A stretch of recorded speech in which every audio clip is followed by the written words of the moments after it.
اگر کوئی آدمی یہ کہتا ہے کہ ہمیں نماز، روزہ، حج، صدقہ و خیرات یہ چیزیں سکھاؤ لیکن سیاسی رہنمائی کی ہمیں ضرورت نہیں ہے، تو وہ آدمی دین کے اوپر پورا چلنا نہیں چاہتا۔ اللہ تعالیٰ قرآن میں کہہ رہے ہیں یا ایھا الذین آمنوا ادخلوا فی السلم کافہ، اے ایمان والو اسلام کے اندر پورے کے پورے داخل ہو۔ سیاسی رہنمائی بھی ہمیں اسلام سے ملتی ہے، اس لیے یہ بھی ایک دین کا بڑا فرض ہے۔ یہ بات نہ کہی جائے کہ ہم ممبر کے اوپر کھڑے ہو کر سیاسی بات نہیں کر رہے ہیں، آج کل کی سیاست کے حوالے سے بات نہیں ہے، اسلامی سیاست کی بات، سیاست شرعیہ کی بات ہے، قرآن اور حدیث کی روشنی کی بات ہے کہ قرآن اور حدیث کی روشنی میں سیاست میں ہمارے لیے کیا رہنمائی۔ اب دیکھیں ووٹ کا جو سلسلہ ہے یہ نیا طریقہ ہے، صحابہ کرام کے دور میں نہیں ہوتا تھا، یہ جدید طریقہ انتخاب حکمرانی ہے۔ ووٹنگ کے ذریعے سے انتخابات ہوتے ہیں، امیدوار کھڑے کیے جاتے ہیں، لوگ ووٹ دیتے ہیں،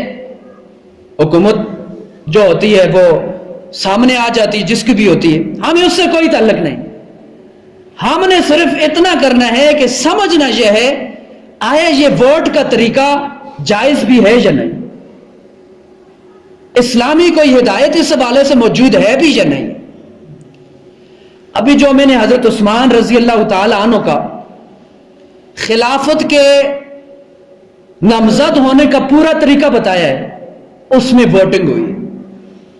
اس میں کیا ہوئی ہے؟ ووٹنگ ہوئی، ساری قوم سے رائے لی گئی، بچوں سے بھی پوچھا گیا، عورتوں سے بھی پوچھا گیا، قافلے میں آنے والے لوگوں سے پوچھا گیا، حج میں شریک حاجیوں سے بھی پوچھا گیا، سب سے رائے لی گئی، اور رائے کے ظاہر کرنے کا نام ہی آج کے جدید دور کے اندر ووٹ ہے، اس کا نام ووٹ ہے۔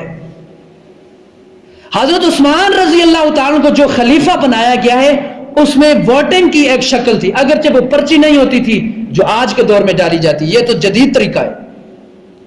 لیکن رائے لی جاتی تھی، پوچھا جاتا تھا کتنے لوگ ان کے حق میں ہیں، تو سارے حضرت عثمان کے حق میں تھے، علی کے حق میں نہیں تھے اس وقت، کہ علی کا درجہ بعد میں ہے، حضرت عثمان کا درجہ پہلے ہے۔ حضرت عثمان رضی اللہ تعالیٰ عنہ کون ہیں؟ حضور علیہ السلام کے دور داماد ہیں، 2 بیٹیاں حضور نے ان کو دی، حضرت علی کو حضور نے 1 بیٹی دی،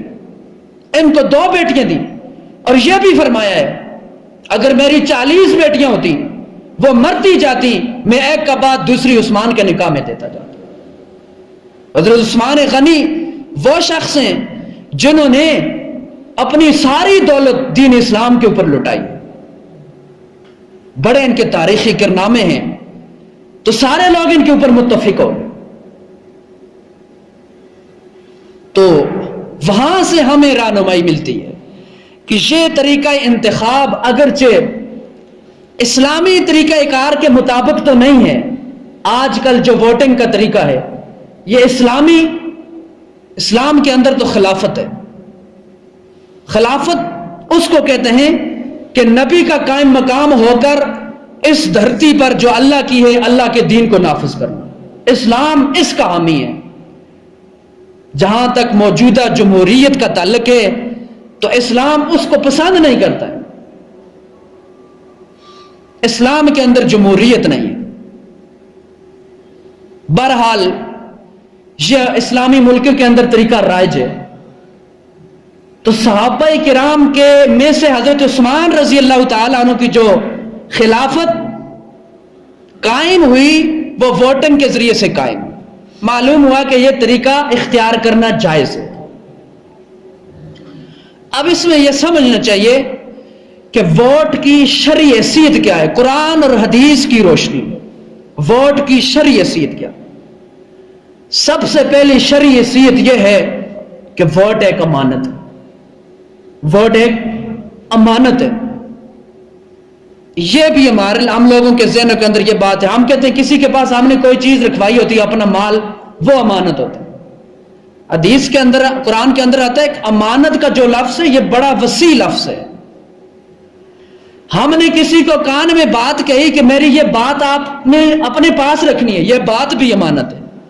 کسی سے مشورہ لیا گیا، یہ مشورہ بھی امانت ہے۔ حکومت کے جتنے عہدے ہوتے ہیں